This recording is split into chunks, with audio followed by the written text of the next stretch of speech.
I take it that everybody here who was able to get out of the house has Shalom Bayis. Otherwise, you were thrown out of the house because you don't have Shalom Bayis.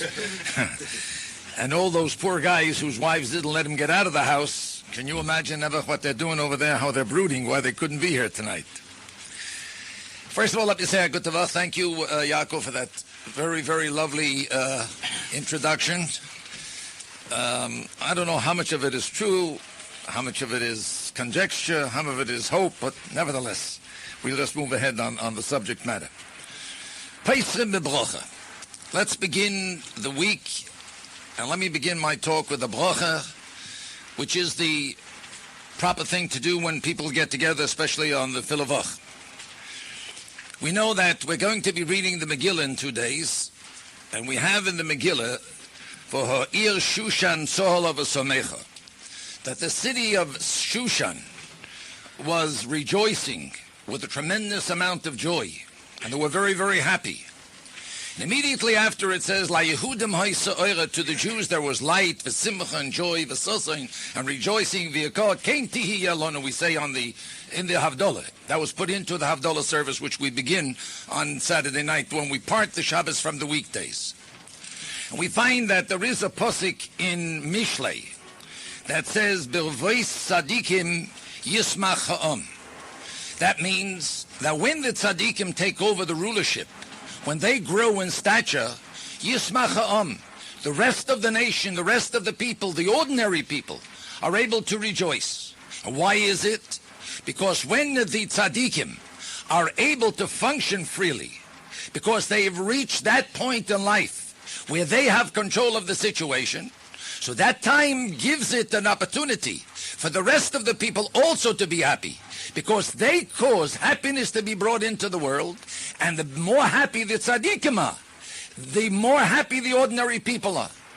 This was the reason why Mordechai HaTzadik, when he took over the rulership after Haman's downfall, and after Achashverosh gave him the house and he gave him the ring and everything else to be able to rule, it says, V'ha'ir Shushan Tzol of Asamecha. The city of Shushan, which was the capital city, didn't have many Jews in it. The population there was mostly Persians. Nevertheless, Tzol of Asamecha. What were you so happy about? What were they happy about? The answer is they were happy because Mordechai had taken over the rulership. And since Mordechai now came into power, when the tzaddik takes over, is then Yismach Ha'am. That's the time when the people could be happy, the people could rejoice. La Yehudim, however, the Jews at that time, Hoisa Oira v'Simcha. What was the difference between the Yehudim, the Jews who had joy, and what was the difference between them and the people of Shushan? The difference is that when you know why you're happy, this causes it to light up and to brighten up. It becomes a different kind of simcha. It becomes a different kind of joy. It becomes a whole different kind of celebration. So, La Yehudim, while the Hoyer Shushan Tzol of Asamecha, while the city of Shushan were very happy because now the tzaddik Mordechai was in control. But when it comes like Yehudim to the Jews, when they understood the great miracle that occurred for them, that Haman had his downfall, and now that they were able to turn up Manapechu, it should be turned around against their enemies. Hoisa oira v'simcha. To them it was a different kind of simcha. It was a kind of a simcha that was blasting away with its glory and with its brightness, because they were able now to have that great celebration for the fact that their lives would be spared and Klal Yisrael would have a kiyum, and that we would be able to go out of this thing victoriously. And so I begin by saying this.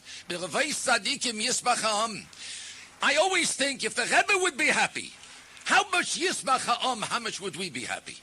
If only he had more happiness. If only the tzaddik would have a little more joy. If only we were able to give him a little more nachas. If only things would go a little better for him. Yismach Ha'am, the rest of us, the rest of the world, and the rest of us Hasidim surely would be able to rejoice and be able to be happy. So let me begin by Peisrim B'Bracha, that God should help that it should be this way. It's a week of miracles. It's a week when Mordechai HaTzadik is the victorious over his enemy, over the arch enemy of Klal Yisrael. Let's hope that the Rebbe ultimately by now will be able to complete the job that he started, to complete the job that he wants to complete, namely to take us out of Golus and with the Eliyahu Hanovi and Mashiach Tzidkenu to take us La'artzenu HaKadoshah.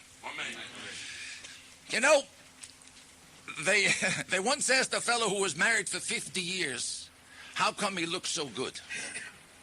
He looks very good. He says, after a guy that's married 50 years, how do you look so good? He says, I tell you, when I got married, he said, I made an agreement with my wife that if we have a fight, we should go outside and take a walk. He says, can you imagine a guy being on the fresh air for 50 years? Can he look bad?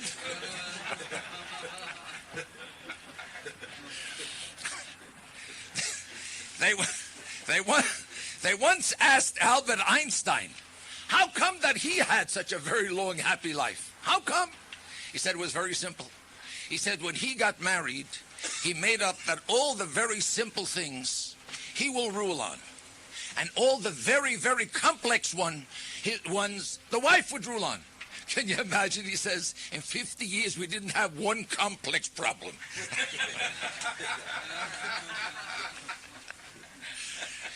And so, with this intro, I want to get on to the subject matter for which I came here tonight, and that is to talk about Shalom Bayis. The Chazal tell us that kosher zivugin shalodam kikriyas yamsuf. Bringing together two people from two different anshauingen, from two different worlds, is difficult for the Rabbeinu Shalom, as it was difficult for him to split the Red Sea. Now, of course, it wasn't difficult. Kaviyachol could do anything he wants. It's his world, and he created the world.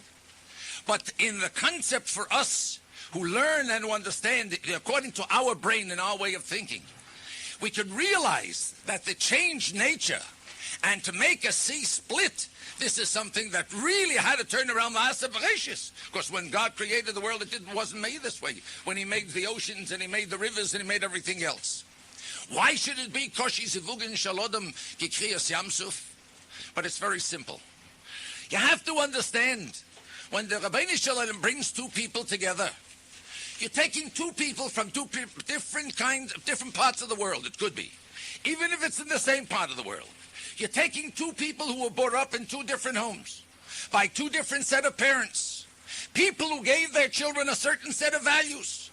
People who gave their children a certain way of life. People who gave their children a certain way of acting, a certain way of reacting to certain things. They saw certain things by their parents which they didn't see, which they don't know yet how this is going to work out by themselves.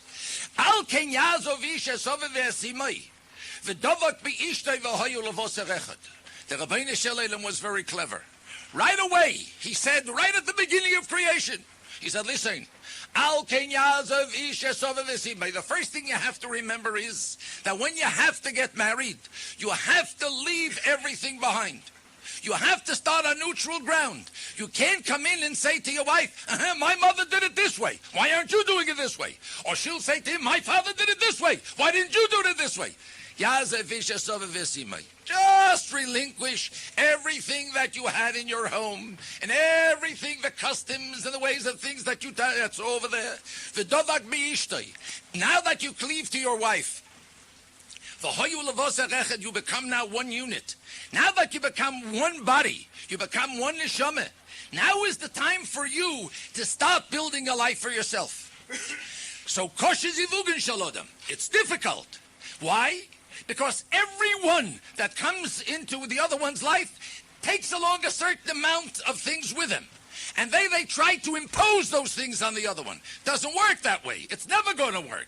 Because if you think you're going to be able to impose on the other one, you'll find out that you're going to run into a dead end. You're going to run into a block that's going to bust your head. Because it doesn't work out that way. When does it work out? If you give your shmegegi. If you're shmegegi, but whatever they do, they can step on you, they can sit on you, they can throw you out, throw you in, don't mean nothing. But we're talking if a person wants to maintain a certain amount of an image as a mensch, and he wants to be able to live the kind of a life where he will get the respect of his wife, and she will get the respect from her husband, you have to understand that there has to be a certain relationship between the two. How and why did you get married? What do you expect to get out of marriage? How do you expect this marriage to work? But if you don't realize right at the very outset that you're coming from two different worlds, and that you have two different kind of backgrounds, and that you have to find a happy medium, and that you have to find the Shvil Hazov, that golden path to travel, then you're going to find yourself bucking up against all kinds of difficulties and trials and tribulations in life. I'll never forget, the best teacher is experience. When I got married, I was a young guy, but I was a very independent guy, I can tell you. I was very independent. My wife, God bless her, this goes back in 144 years. When we got married, at that time, it was just after the war, just at the tail end of the war. And there were no apartments available. So my father-in-law, who lived in East New York, had a little house of four apartments. He lived upstairs, and he made one of his tenants move, and he sort of got us the apartment, a 3-room apartment. We should be able to live there, which is nothing wrong with a father-in-law wanting to do this for his child, for his daughter, for his son-in-law. My mother-in-law, God bless her soul in Gan Eden, used to come, and of course, she's a newlywed, so you want to help out the daughter. She wants to see to help the daughter, show the daughter, tell the daughter, this the daughter, that the daughter. I used to come in, and I used to tell my wife what I wanted to tell her. And my mother-in-law, God bless her soul, she shouldn't be angry with me up there, used to tell my wife what she wanted to tell her. Anyway, it reached the point where my wife was, she was in the middle. I'm telling her one thing, and the Shviga's telling her something else. And this Shviga-itis, that's a certain kind of a malady that all the doctors in the world can't cure. It's called Shviga-itis. When you get a mother-in-law who wants to tell you how to live because she feels that her way of life is the right one, then you're a tourist boy, but real good. Then you got a real problem. You shouldn't send your wife for Shalom Bayis. Send the Shviga to me. I'll tell her where to go, so she'll know your life will automatically become 100%. So anyway, it came to a point where my wife Nebuch was stuck in the middle. So what did she do? So one nice day, and my wife was a very, very respectful child. She always never said a loud word to her parents, never spoke back to her parents. Always very, very respectable. She sat there one day, says, Ma, I want to tell you something. I saw, when I got married with Yankel, that he has his way. He's very, very set in his way, and he wants, whatever he wants, things to be done one way. I saw that my way was different. But I realized that in order for our marriage to work, he's either going to have to come over to my side, or I'm going to have to come over to his side. One thing I saw about Yankel, he'll never come over to my side. So, Ma, I decided that I'm going over to his side, and please don't tell me anymore what to do. That almost ended the relationship between mother and daughter. But my mother-in-law was smart enough to realize and understand that if her daughter, who was my wife, decided that she could trust me and come over to my way of life, then she'll have to do the best to go along with it the same way. The whole idea is when people get married, what is their perspective in marriage? What do they sort of perceive in this marriage? What do they expect to come out of this marriage? Now, there are all ways of getting married.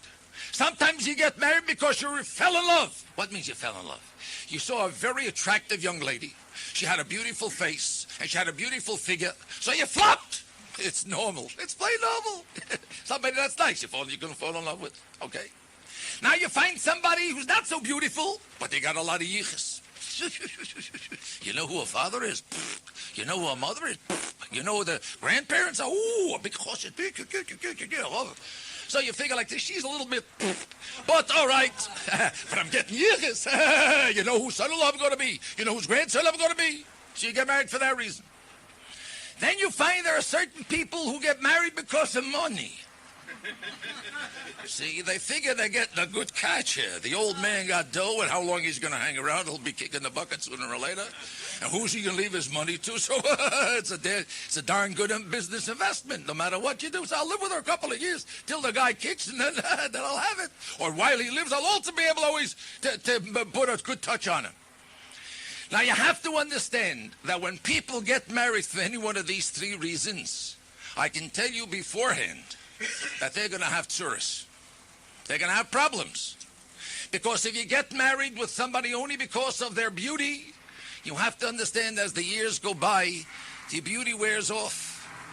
You understand? And if there's nothing more than the external beauty to that individual, then that thing is going to disappear. And if the only thing that infatuated you, the only thing that attracted you was the looks, then you're a tourist kid, because every time you're going to look at her, you're going to vomit. So that's going to be a big, big problem.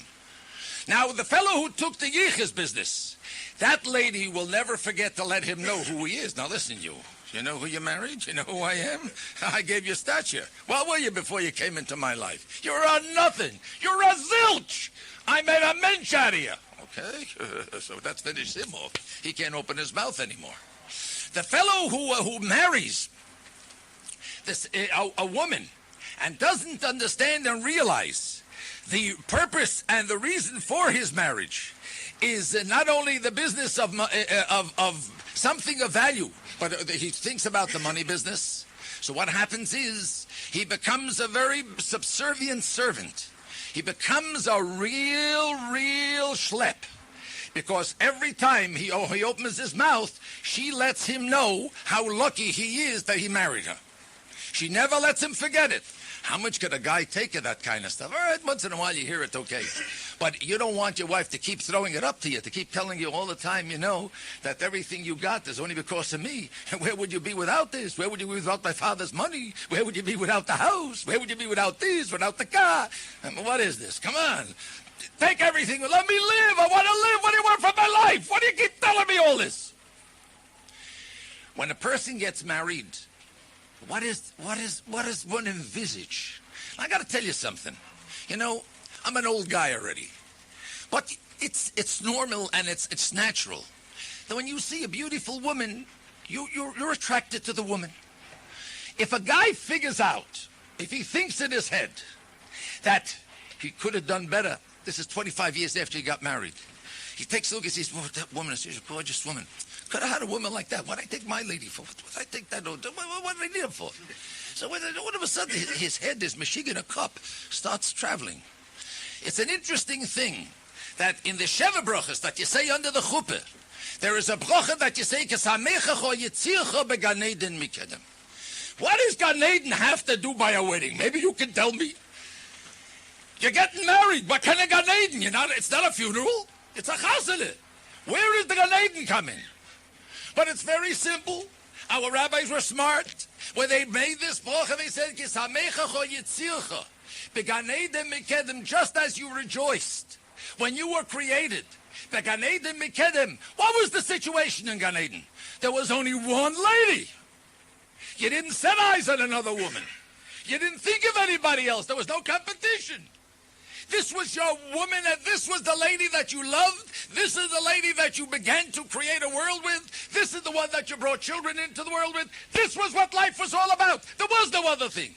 So we tell Achos and Kala right under the chuppah.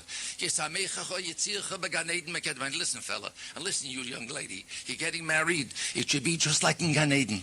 Don't tell me tomorrow that this shlump, I could have had the better guy than him. What did I take this schlep for? I could have got the better guy. Or he'll say, I could have gotten somebody 10 times better than you. What did I have to marry you for? I can go out and get myself with somebody else.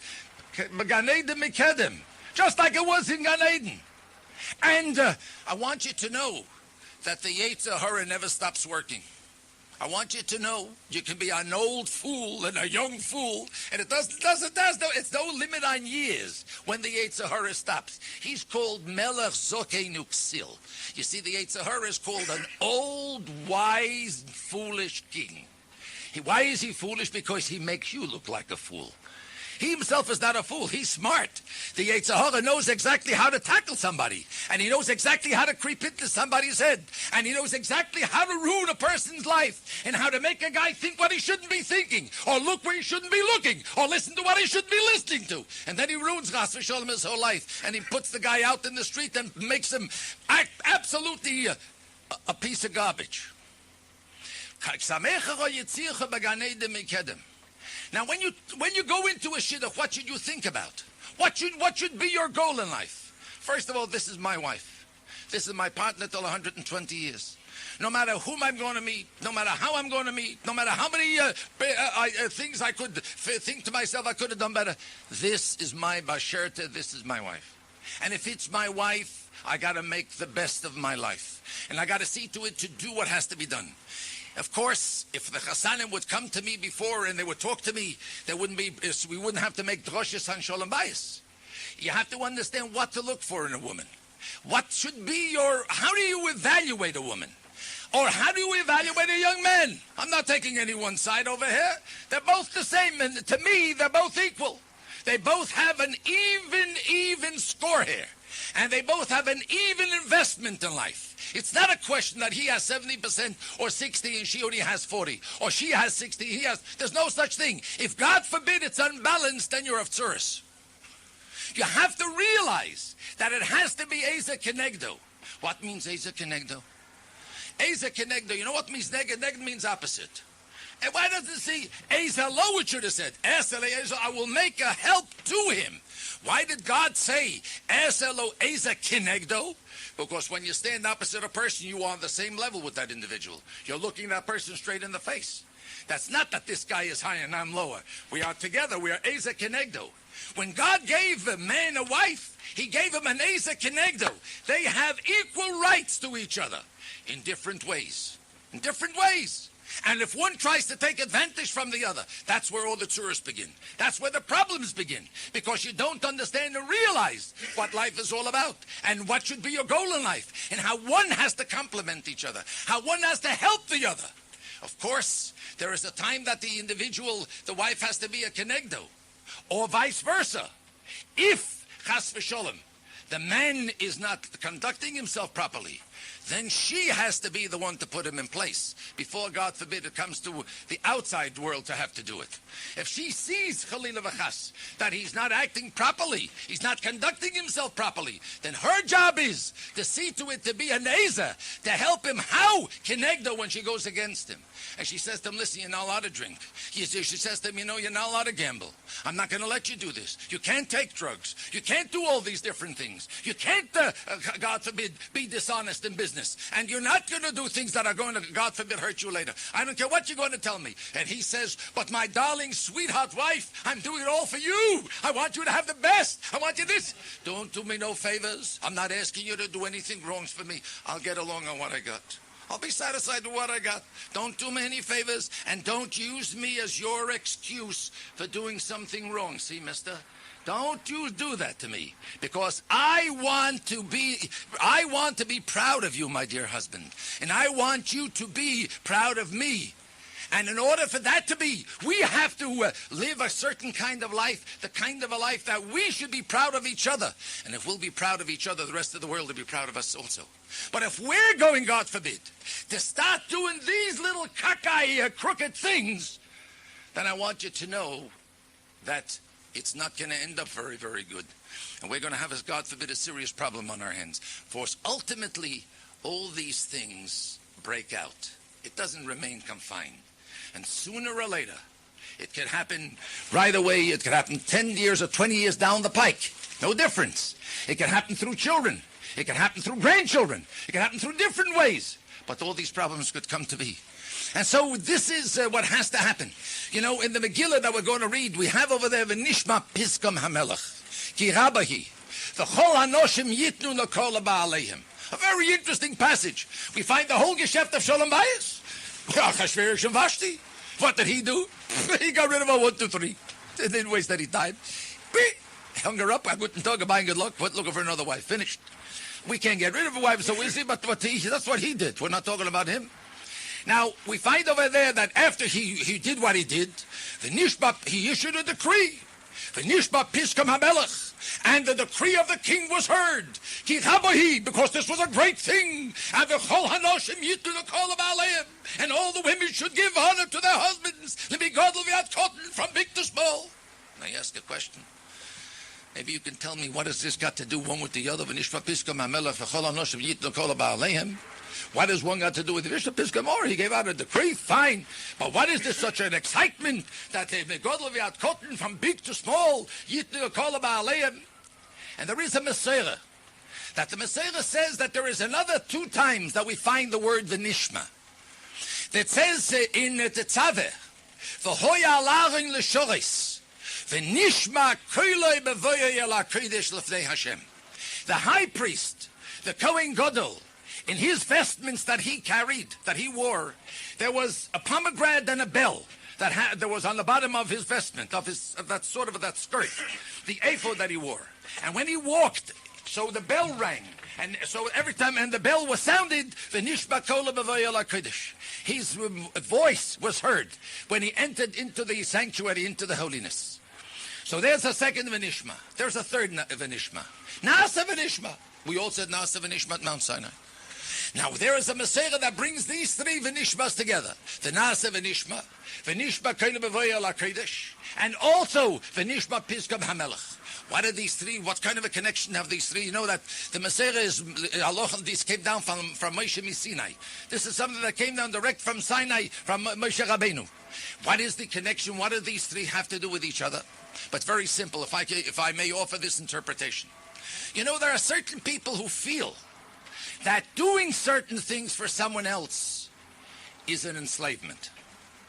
If I do something for you, I am actually being a slave to you, subservient to you, and I am serving you.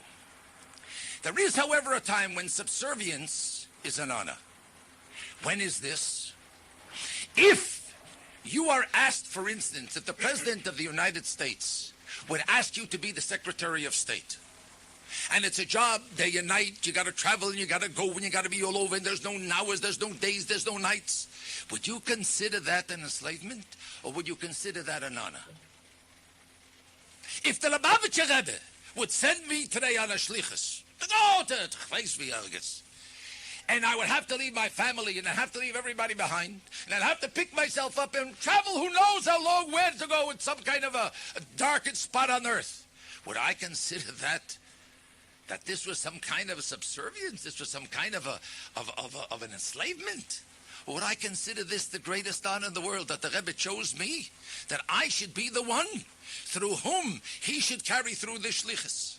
You know, they tell that there once was Yisrael the Lebedika. Yisrael the Lebedika. Why did they call him Yisrael the Lebedika? Whenever you saw the guy, he was hotchkin around. He was always Lebedik. So they said to him, Yisrael, what are you so Lebedik about? What makes you be so happy? He says, very simple. He said, you got to understand like this. There is a mitzvah. A mitzvah. If there is a mitzvah, then there has to be a mitzvah. Someone who made that commandment. Now he says, who made that commandment? The Rabbeinu Shalom. Melech Malchei Amlochem HaKadosh Baruch Hu, the King of Kings, blessed be He. So he says, now take a look and understand. Can you imagine that the Rabbeinu Shalom picked a shlamazel like me to give me the mitzvahs to do? You hear what I'm telling you? He picked me. The Melech Malchei Amlochim chose me that I should be the one to do the mitzvah. He says, if to get such an honor that the King of Kings chose us, a fellow like me who's a nothing, a nobody, that I should fulfill his mitzvahs, shouldn't I be happy? So he says, I'm always lebedik, I'm always freilach, that I have a schus to be able to do these things. Naaseh v'nishma. When we said Naaseh v'nishma, when did it happen? After we left Egypt. What was in Egypt? We were enslaved. We got out of Egypt, 40 days later we came to the mountain. What happened there? The Rebbe gave us the Torah. And we said, Naaseh v'nishma. So a fellow could say to himself, hey, wait a minute. Here I was enslaved by the Egyptians. Now I'm enslaved by God. I got myself 613 commandments. A job. This I can do, this I can't do, this a lot of things, not a lot of things. This I can speak, this I cannot speak, this I can do, I can go here, I can't go there, I blah look here, blah look there. I got some business. They fixed me.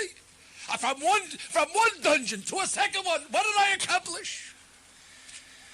So we say to him, but who gave you this? Who gave you the 613 mitzvahs? The Rabbeinu Shalom. The Rabbeinu Shalom, if we could be worthy in the eyes of Hashem Yisbarach, that He should give us this honor, that we should be able to serve Him. What a great schus this is for us. What a great covenant is. Why, that's an enslavement? God forbid. This is an honor that He chose us and not somebody else. And you take a look at the Kohen. These vestments the Kohen Gadol had to wear on himself. L'shoresh, when he had to serve Almighty God. What does Torah tell us? That while he wore these vestments, and these vestments placed upon him a responsibility, that he had to intercede with Hashem Yisborach, with Almighty God, to intercede and to pray on behalf of Klal Yisrael, that he had that great load of responsibility, that he was the one who had to bring their prayers before Hashem Yisborach, and asked the Rabbeinu Shalom to fulfill the prayers and forgive Klal Yisrael, as we find in the Avodah of Yom Kippur. But why? How can you do it? Who would want a job like that? His schar, his repayment was that v'nishma koile, God listened to his voice when he came into the sanctuary.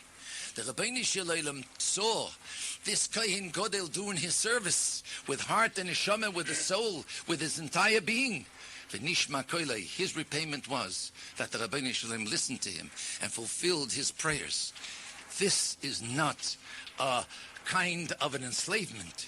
This is an honor. This is a schus. V'nishma piskom hamelech. Now when a king issued a decree, now what went on over there? He issued a decree that, and then it says, you have to understand and realize that a woman who's married to a man thinks to herself, what did I need this surah for? What did I have to get married for?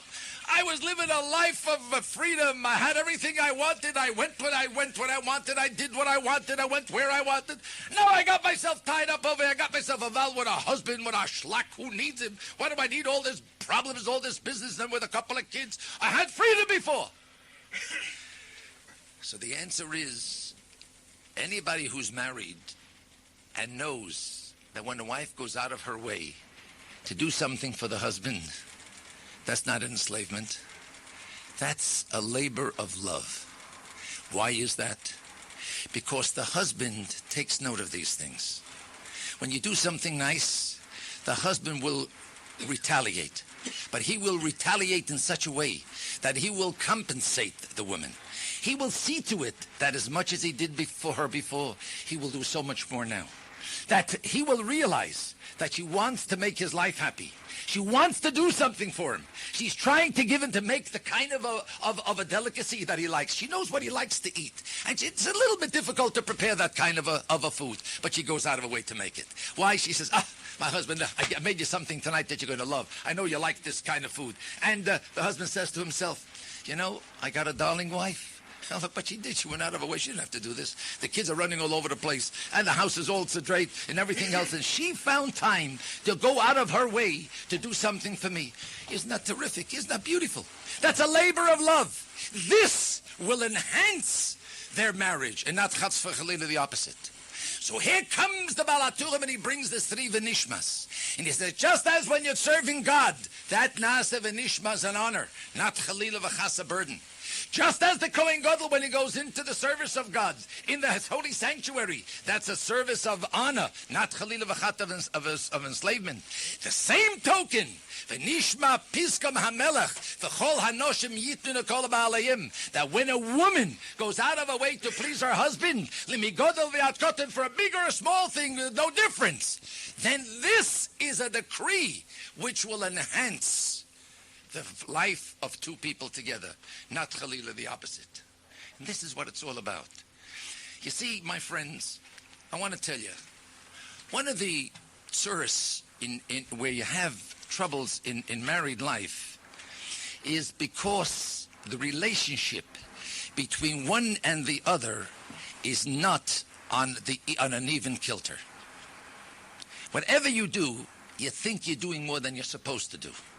And if you do something a little extra, and the opposite part of the other opposite partner doesn't take immediate notice, although he may have taken notice, but he's not ready yet to respond, but she doesn't trust him or he doesn't trust her.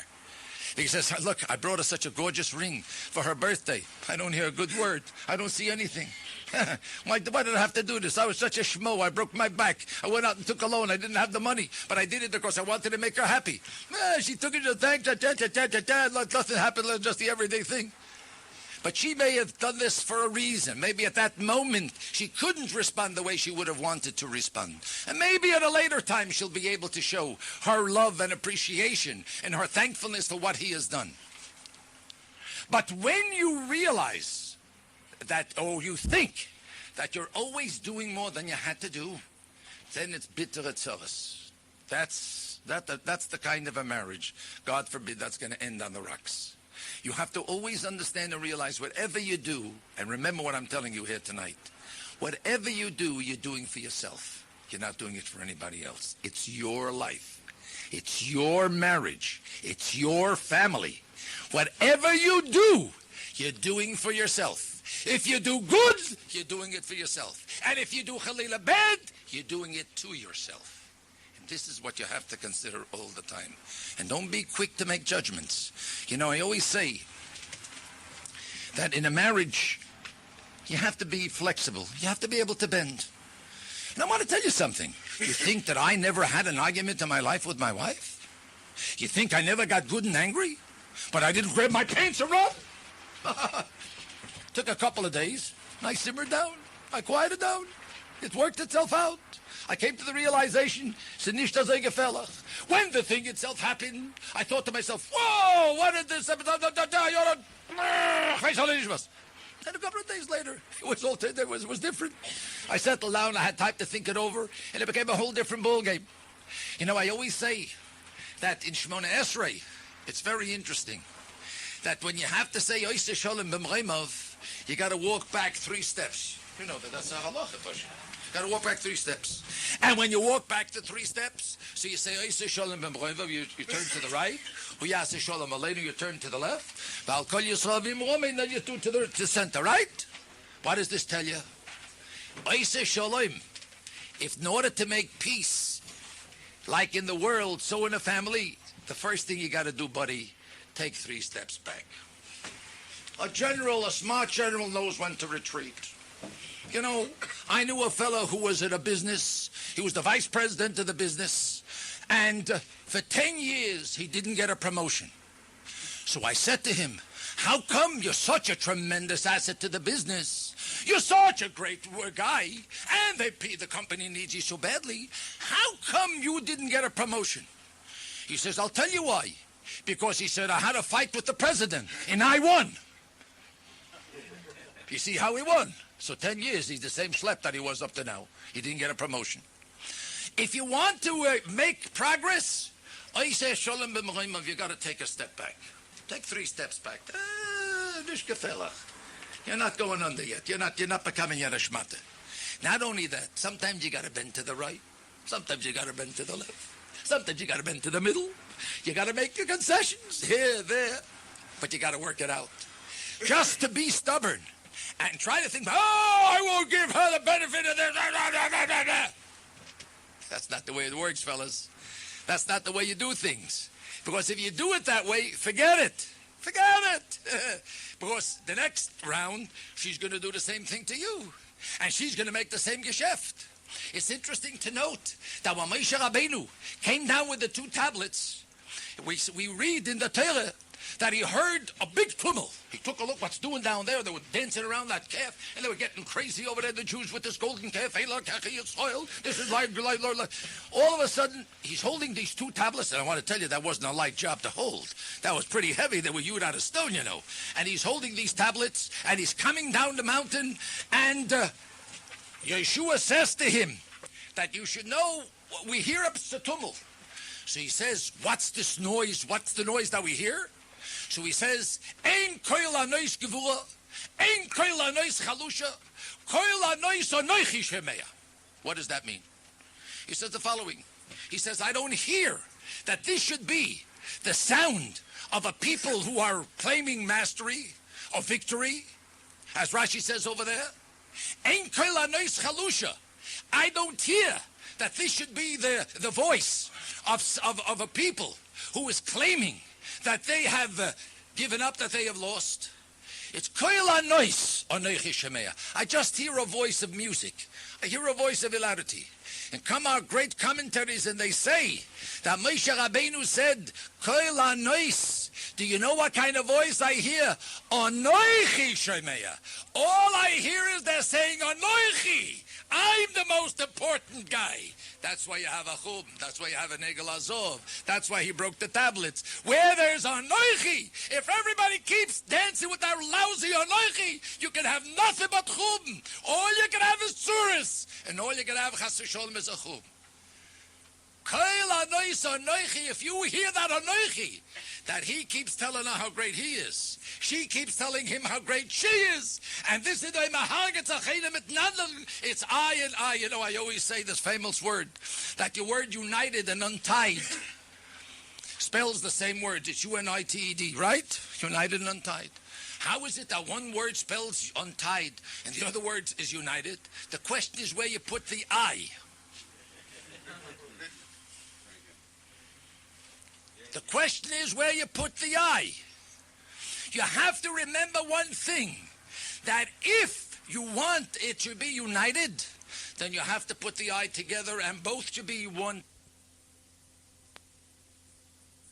If you put it later and you let the other thing first come, then you're absurd, because then you are trying to play at the game of power, and that's not going to work. This is what life is all about. And getting down to the practical end of what I think is important to remember in a marriage. I tried to figure out for myself, what are some of the causes? What are some of the causes in the fact that Shalom Bayis breaks in a marriage? I mean, why should that be? After all, I have to believe, of course, if this doesn't exist, then forget it. I have to believe that when these two people got married, they really loved each other. They had a certain feeling for each other. They had a regard for each other. They had a reason why they wanted to be together with each other. Why then all of a sudden did this happen? How did this happen? Why did it happen? Where did the breaking point come? What caused that breaking point? Well, let me tell you, to be very practical, the first thing you have to remember is parnasa. Now, this is a big, big factor. You know, I find that some of the people who get married, in the beginning, they don't think about where they're going to make a living from. They figure, got the telephone, get married, it'll work itself out, this, that, and the other thing. But then a couple of kids come along, and you have to pay rent, and you have to buy the kids clothes, and you have to eat, and the money's not coming in. And the guy didn't get a job, or a job that carries, and it becomes...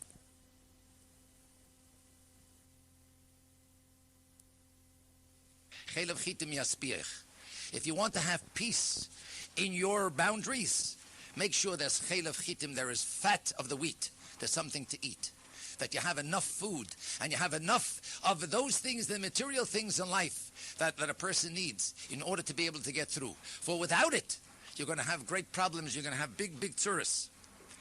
Now, another very, very big fault in the breakdown of a family is communications. Communications means very simple, that the two people don't talk the same language, or don't talk at all. Where these two people live under one roof, they get together in their bedroom at certain times, but otherwise, they don't communicate with each other. They don't talk to each other. He has nothing to say to her, she has nothing to say to him. When you live that kind of a life, you understand, when all you hear is complaints, that the kids did this or this thing, why didn't you bring me this, why didn't you get me this, why didn't you bring up this, why didn't you do this, why is the house not clean, or when you hear only these kind of things, that thing is going to erupt in an explosion, and you're going to have a real volcano come up.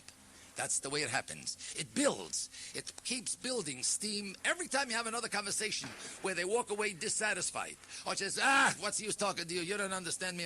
You don't listen to me anyway. What do I have to talk to you? Wasting my time with you. I should have known this all the time. Why do I have to sit down and talk to you in the first place? Well, you're not anyway. You're not interested in what I have to say, so forget about it. She runs into the room, locks herself up.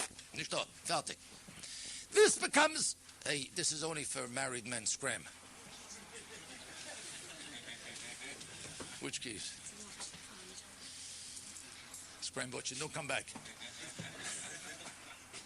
Too early for you to hear these lectures.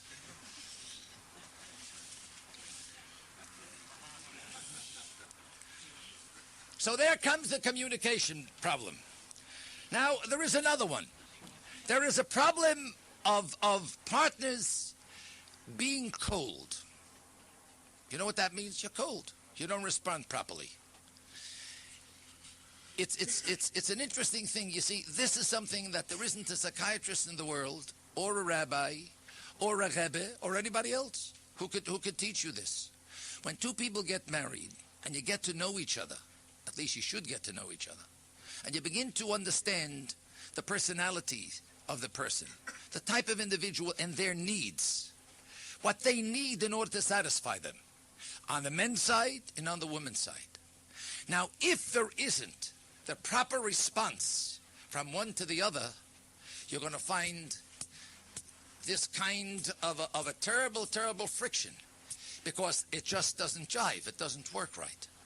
The only way that this could work itself out is if you understand each other and if you give to each other what each one needs. But if that doesn't happen, if the woman is a warm person by nature, and the husband is a cold, reserved person, and he doesn't learn to warm up, that's going to break. Or vice versa. If he's hot and she's cold, it's going to be the same source.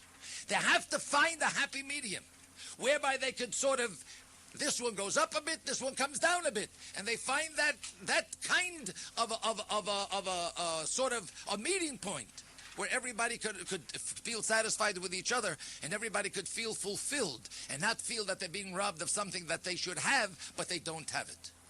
Now, you got to understand something else. These things don't come to the very end right away.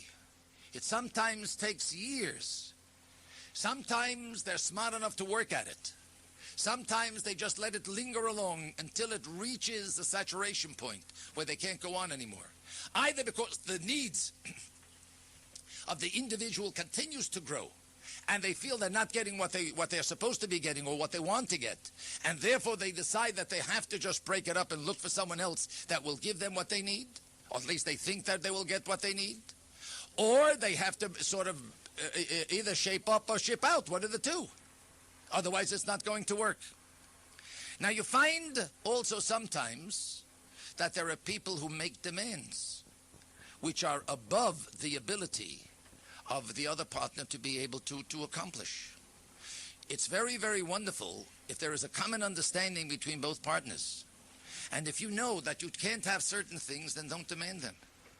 And if you continue to demand them, and the individual cannot deliver, or he goes out and he tries to make that delivery, and in doing that, he's endangering his very position. For instance, if he goes into hack, then he has to start working on 2 jobs or 3 jobs until ultimately he drops dead, because how many jobs can a guy keep going on and be able to bring home what the individual wants? And there are certain people who never have enough. There are certain people who are just ordinarily plain crazy. They got big eyes, and everything that the other one has they want. They're very jealous of other people. They're very greedy. They don't understand you should be a sameach bechelko. I always say, if God wanted to give me more, he'd give it to me. It's plain and simple. My brother, Olav Shalom Zalman, who was the rabbi of Chicago, who was a tremendous guy, used to say that the world says, God helps those who help themselves. And my brother used to say, God helps those whom he wants to help. Now you got to understand this. If God wanted us to have more, he would give us more. If we don't have more, then maybe we're not deserving of more. We're not supposed to have more. And it's up to us to make ourselves worthy in the eyes of Hashem Yisboch, that the Rebbeinu Shalom should want to give us more. And the wife has to understand that the panosa that the husband has is in her schus. And if he's not making panosa, maybe she's lacking in something. Maybe she isn't doing what she has to do enough. Maybe it's her fault, not only the husband's fault. He's not such a shlamazel like you think he is. Don't try to knock the guy down. Don't try to push him and make blood out of him. This is not the way you do things. A husband and a wife have to complement each other. You have to uplift each other's dignity. And, if I may use a dirty word, his ego. A man has to feel proud of himself. A woman has to feel proud of herself. And you have to have your self-pride. I don't mean walking around blowing a trumpet and telling the whole world what a great guy I am. But you don't want to feel walking around that you're a nothing, that just a schmate, and that waiting for the next guy to take a sack at you. I mean, this is not what life is all about. When it's all over, when the chips are down, you only have each other. The wife, the husband and the wife. Everybody else out there are very, very disinterested. They couldn't care less. You understand? When things are going high and going good, yeah, they want to be part of the party. They want to be part of the frivolity. But when things start going chalila bad, you find all of a sudden they exit. They get out quick. They get lost. If you need some money, you want to get a loan, try to get a loan from him. I can't help it. I'm tied up. My money is over. Business was bad. You're such a dear friend of mine. If so all of a sudden I just came to ask you for a loan, I can't get a loan on you. How is this up so all of a sudden? That's what happens in life. So when it's all over, whom have you got? You only got yourself. You only got one. Each one has each other. If there is an understanding and if there is a happy life between each other. But if there is this kind of a scheming, where one schemes, what can he get out of the other? This is not a marriage. This is some kind of a business deal. I don't like two partners. I don't know what you call that stuff. But it's certainly not marriage. Marriage is v'hoyu levosar echad. And if it's bosar echad, then you can't do anything chas v'chalila to hurt each other. I must be very practical. I must be honest too. There are certain things like a get. I mean, I write gittin. You know I write gittin. And when I write a get, I hear what goes on before I write the get. And I know what the cause of the get is, why there is a get. And you find sometimes, and I find many times, where I can't break through to make that partner who is causing the tsuris to understand that this is not the way to do things, that you have to change. But they're not willing to. They're not willing to do that. And this is what could cause a tremendous problem in life. And if there isn't that giving of one to the other, I don't say you always have to give in. I don't say you always have to have the overhand. But mister, I have feelings. Lady, you have your feelings. Don't knock me down. Don't make me like I'm a nothing. I'm your husband. And if you want to be married to a nothing, that's your business. I didn't think I was getting married to a nothing. I pick up your honor. And my eyes, you're the greatest thing that I ever could have found in life. And if I love you, and if I am married to you, and if I am doing everything in my ability to be able to please you, why are you reacting in such a miserable way? And I must tell you, there are women who are really marshasen. What you call a witch. A machshefe. There are such women, and I've seen them. And I've seen them. And I want to tell you that I suffer when I take a look and I see these people. And I say to myself, how could a person be so mean, so cruel, so not understanding, not have any kind of a feeling? How could that be? But it is. I don't know what these people are made out of. I must tell you the truth. I don't know what do they want from a husband. I find sometimes you get a miserable husband who is a good-for-nothing bum. And he is 10 times more rotten than she is. And you talk to him, and you can't budge him. He's a schlock, and that's all there is to it. And as much as you talk and you talk, she says, Rabbi, I can't take it anymore. I put up with it for a certain amount of time, but I can't do this anymore. Rabbi, have Achmanas on me. Please set me free. So I say to her, but look, you have children. What kind of a life will you have? You'll be alone. She says, Rabbi, you don't understand. Being alone in my case is maybe a lot better than being married to this man. I'll have nothing, but at least I'll have my sanity. At least I'll have my kids. I'll have something. So there you find another way where you find a marriage breaks up. I always say, you can't force love. V'ahavta Hashem Elokecha, love the Almighty. This is something that we have to do. And ultimately, when we sit and we understand the chesed of the Rabbeinu Shalom, and the fact that he made ani lefanecha, we thank the Rabbeinu Shalom for bringing us into this world and keeping us here. We can have that love that we have to have for Hashem Yisbarach. But to force somebody to love somebody else whom they don't love, this is a very, very difficult job. But the question is, but at one time you did love, what happened? What happened? What happened to that love? I'm dealing now in a situation where after a certain amount of years, all of a sudden this lady went wacky. She just went to dreit. She's off her nuts. Plain talk. What's the story? She all of a sudden decides she doesn't like her husband. So what do you mean you don't like the husband? The same husband you lived with. What change was in the man? She said, Rabbi, I never liked him. So what do you mean you never liked him?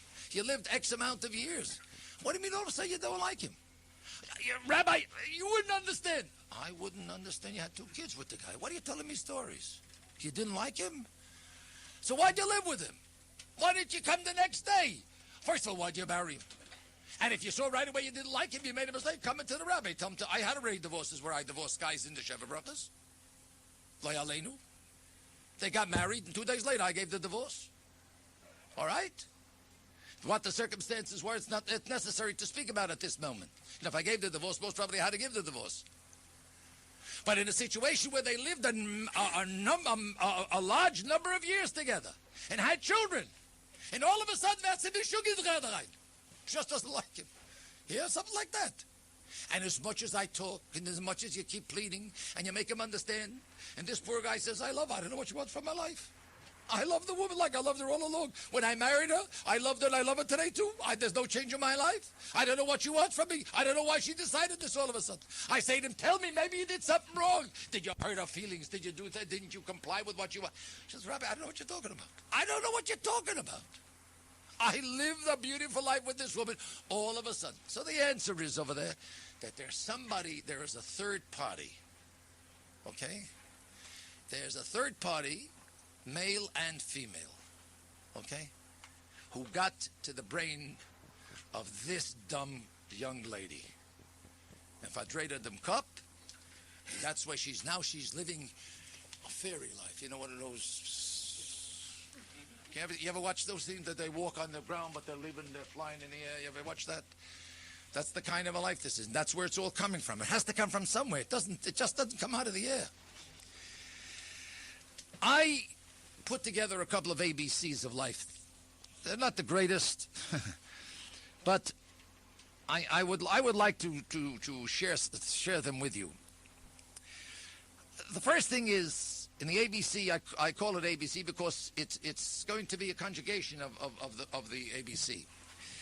ABC, I say to a husband and wife, and I speak to both parties. I'm talking today to the husbands, I'm talking to you fellas.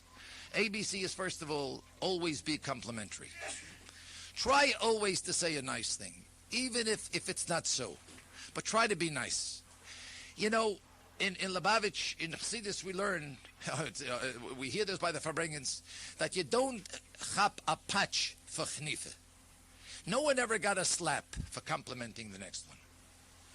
When you insult someone, you'll get a slap. But if you compliment the next one, you wouldn't get it.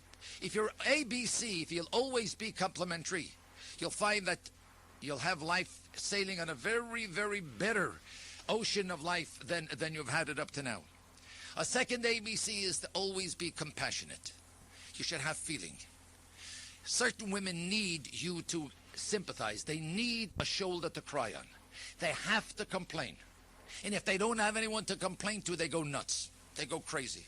So you be smart and let them complain and listen to it and comfort her and kiss her and glad her and give her a good word and make her feel happy and make her feel good and share in that problem that she seems to have, which you realize is really no great problem, but it's just that she needs somebody that she has to really show never what she's going through in life, and you're there the one to be her savior. So make her feel that way, because if you don't do that, then she says, what a rotten, mean thing he is. I keep talking and crying my eyes out, and he doesn't even budge. That miserable guy. How did I ever marry him? All right, that's the way it works.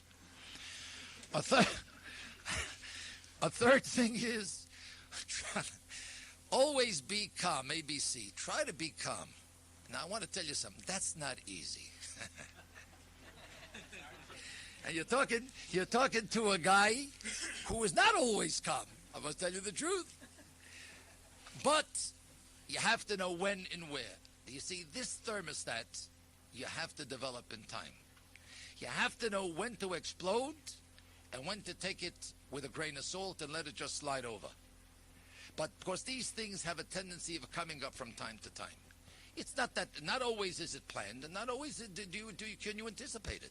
It's just one of those things that happens. Sometimes it's because a kid, sometimes it's because my wife went out and she only busted my door, my Lincoln. So what did that mean? I mean, I was supposed to be a nice guy and say, oh, I love you for that. That's the nicest present you could have given me today, right? And so if I was brooding for about 5 days, you could understand that I had reason, but I shut my mouth. At least I didn't let her. She saw it, but she didn't hear it. So this is the always become business. Try to maintain a certain amount of pleasantness about you. And as this guy did for the 50 years, take a walk. If you have this argument and you have no way of getting rid of that aggravation, walk in the street, go out there and talk to yourself, do whatever you want to do. Don't be in the house, because if you're going to be in the house, ultimately you're going to really explode and let her have it. So the best thing is, the healthiest thing is to try to do it that way. Also try to be considerate. You know, I want to tell you something. Being a wife and a mother, and having sometimes to be a daughter because you have an old father or mother that you have to take care of, you have to pay attention to. So because you give them the attention, you're taking the attention away from from the husband. So the husband feels robbed. And he says, what is this? I married you. I didn't marry your father or mother. But she says, listen, it's my parents. What can I do? They're sick. I have to go to the hospital. I have to watch over them. I have to see to take care of them, and so on and so forth. The kids sometimes get out of hand. I mean, you got to understand it. It's not easy. It's not very easy. And sometimes the wife works also. So all these things compile together, when you put all these things together, and if you have no consideration and you don't understand and you think, you know, that everything has to be just tic-tac-toe, it's not fair. It's not fair to her. It's not right, because sometimes it's just very, very difficult. And you have to have that understanding and that consideration. You just can't move over it and make forget about it as if the thing never existed in the first place. Okay. Another thing that I like to use for the ABC is 3 Hebrew words. The A stands for Ahava, the B stands for Brocha, and the C stands for Chesed. If there is Ahava, if there is love between one and the other, and I want to tell you, that love grows on you as you get older. It's different. You see, you have to understand, if you look into Torah, and I always said to myself, it's an interesting thing that in speaking about Yaakov Avinu and about Yitzchak Avinu, Torah tells you, like for instance by Yaakov Avinu it says that the 7 years that he worked for his wife were like Kiyomim Achodim Be'avosei Oisa. They were just like a few days because he loved her. Why does Torah have to put that down? I mean, what is that, a love story? It's Torah. Torah teaches you that when you have a certain feeling for somebody, whatever you do, you don't consider it as work. Yomim Achodim was just like a few days. Imagine he worked many years. This was not a small span of time, 7 years. Twice 7. Twice, really. Well, it was 7 years to get her. And because it was that. And we find by Yitzchak Avinu that when it says that he brought Rivka into his house, it says then first Vayeover. Why doesn't it say before? He loved her before.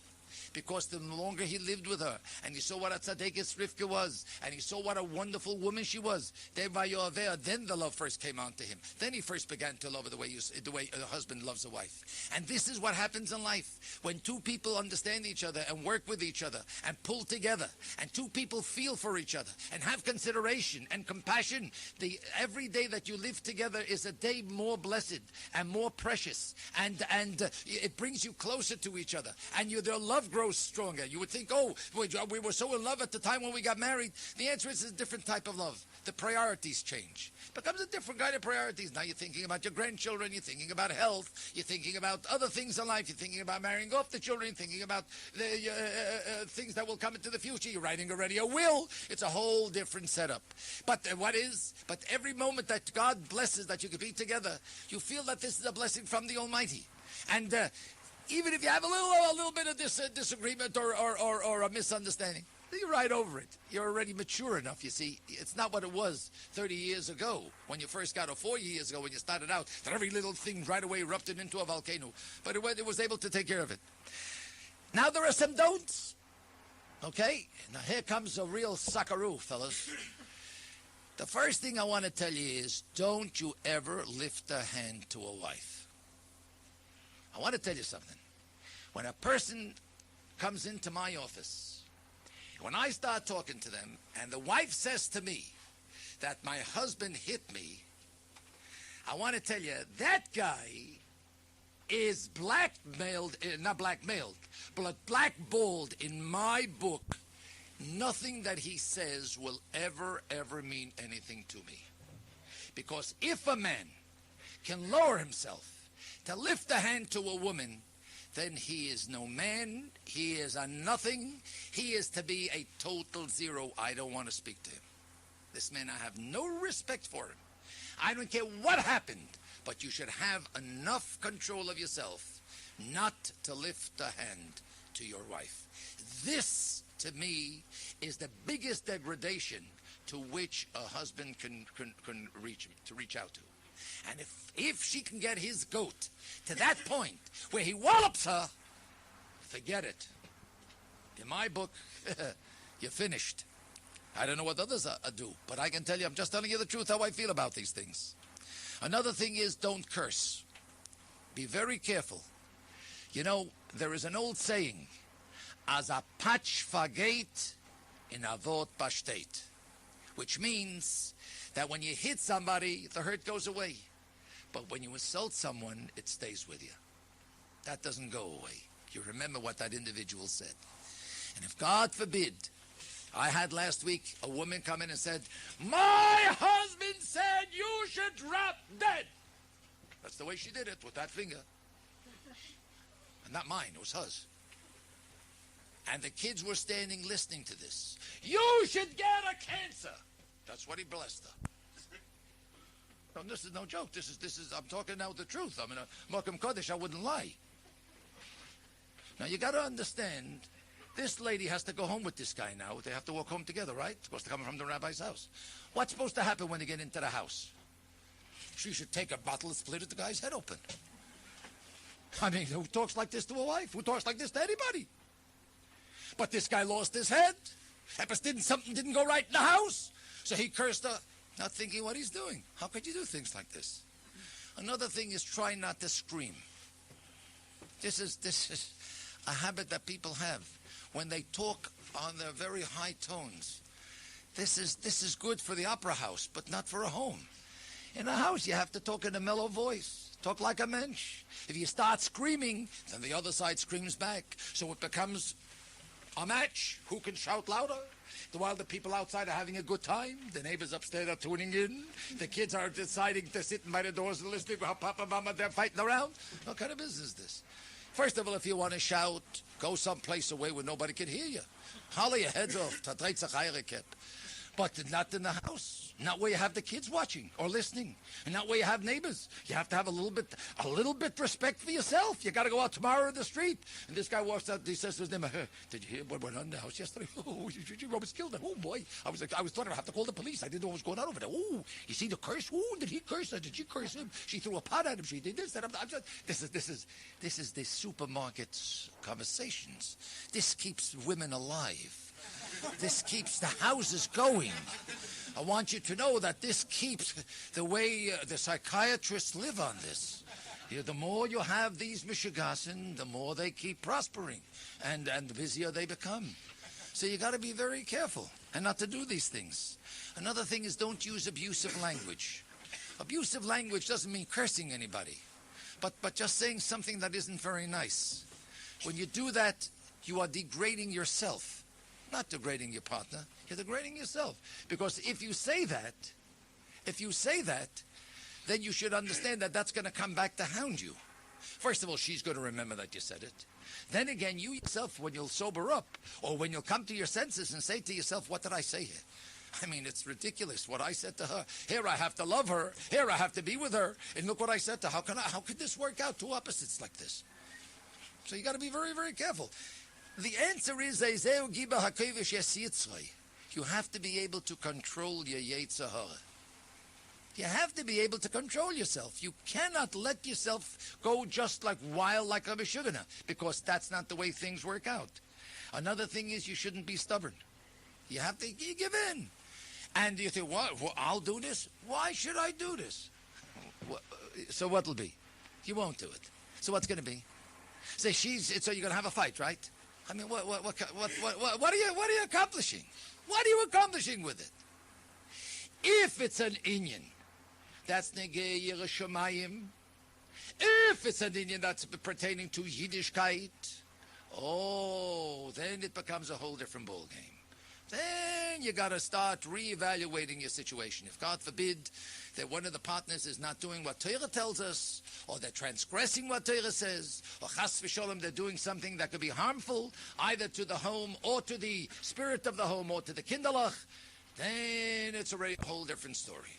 I'm not telling you at this moment that this is something that chas v'sholem you should react to in a crazy way. On the contrary, then you really have to go seeking help. Then you really have to decide to sit down and talk to somebody who knows something about it and consult with them how to treat the problem. Because if a ruchniistic problem erupts, then you must understand that you're heading for trouble. Because your chas v'sholem, it could become worse and you can have your problems with it. So therefore you have to be extremely, extremely careful that in those situations, because if you don't act properly, in other words, if you don't react right, you could sometimes be more destructive than constructive. And the only way you can know if it's right or not is by going to consult with somebody who will be able to advise you, who will be able to explain to you or tell you how to do this. Or maybe you need help for someone to come out to your partner and talk to them. Or maybe you have to get a friend to talk to them. Or maybe you got to get the mashpi, or you got to get a rabbi. I don't know what it is. But there you have to be already. It's a whole different ball game and a whole different situation. I believe that for my first speech on this subject, I had enough. I don't know what you had. All I want to say, all I want to say is that Yehi Shalom B'Cheilech Shalva B'Amanosoich. All I can wish you people is that the Rabbi Shalom should help you, that you should all have peace in your midst, that you should have harmony and tranquility in your life, that you should enjoy each other till 120 years, that you shouldn't go looking for all kinds of thrilling experiences, because when it's all over, I want to tell you something. In 99 out of 100 cases, you were better off in the first place. And all these situations are absolutely the kind of situations that only were brought on by some kind of evil inclination. Just let me set you straight on one point. Torah does provide for Gittin. Torah does provide for divorces. There are legitimate times when a person should get or be divorced. There are certain times. But for this, you have to be sure that it wasn't something that was just some kind of a craze that brought it on. But if, God forbid, it's something which is really serious, and there could be many serious situations, and I don't want to go into that. That's a whole different chapter to talk about infidelity and all these different things. This is a whole different chasana.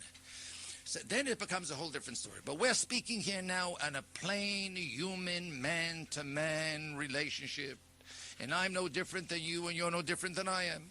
We are all human, and we all have our idiosyncrasies. We all have our weaknesses. We all have our different temptations, and we all have our different ways of looking at things.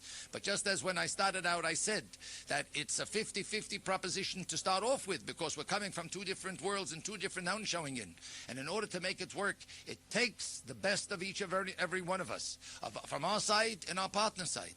And if we will just take the Rabbeinu Shalom to help us out in what we're doing, if we'll do things properly, the Rabbeinu Shalom will help, that we'll live our years out with our wives, and our wives will live out their years with their husbands, Ad Mea Ve'esrem Shona, with peace and harmony, with Yiddish and Nachis, and everything that they need in life materially and spiritually. Thank you very much.